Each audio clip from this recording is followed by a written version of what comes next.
Kunin mo na. Minsan mo naman ang kinuha yung panyo ko eh. Salamat. Alam mo, huwag mo nang isipin yung ginawa ni Veronica. Nakakabuwisi talaga yung spoiled brat na yun.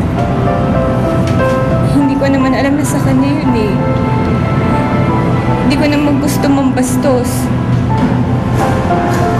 Sino ba naman ako? Utusan lang naman, di ba? Adana, huwag ka nagsasalita ng ganyan. Gusto ko sa kumpanya ko, pantay-pantay lahat. Walang mas mataas, walang mas mababa. At kahit ano pa ang gawain mo, tulong-tulong tayo para maiangat yung kumpanya ko. Alam niyo po, magandang palakad yung ganyan.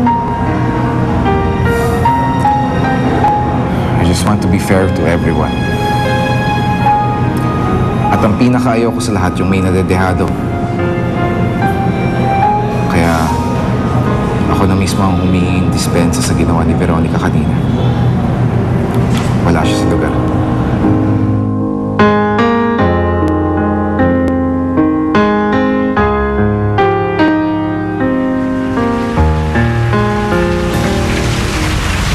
Veronica, sumama muna si Wayne mag-interview. Ikaw na mag-transcribe. Teka lang, ha? Sino ba sinahanap mo dun? Bakit wala pa si Billy? Tsaka, sino yun? Sino si Adana? Baka umiiyak pa. Pinapatahan ni Billy. Ikaw kasi naaway mo. Kaya yun yung nakasikaso ni Billy. Why don't you just mind your own business?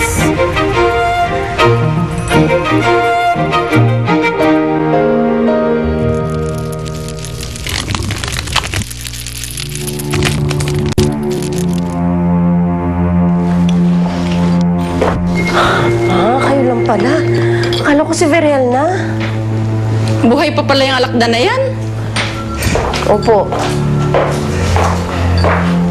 Ma, talagang buhay pa to. Dahil ito po ang susi kung bakit hanggang ngayon nasa akin pa rin si Veriel. Ang sabi nga po ng ermitanyo hanggang nabubuhay ang alakdan na to, buhay din ang kamandag sa katawan ni Veriel.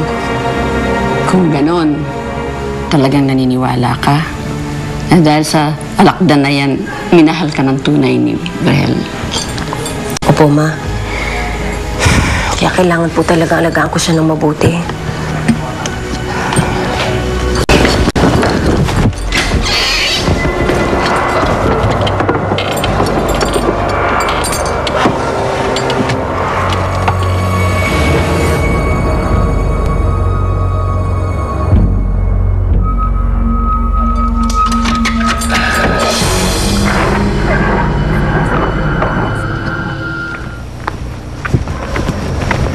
Hi po, sir. Good evening.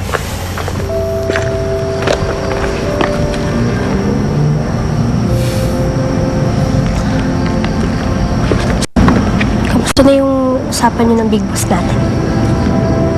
Ayos lang. Yun na yun. Tada na sa kwento yun. Ayos lang. Binigyan niya ako ng panyo.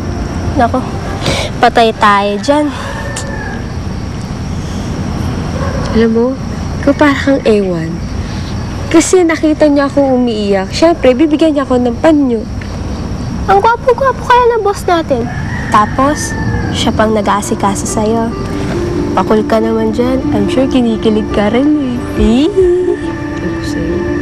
Alam mo, Adana, kapag nabingwit mo yung isda na yan, para kang nanalo sa loto. Jackpot! Ay, kinikilig na yan. Umawi ka, type mo rin siya. Ay, amin na.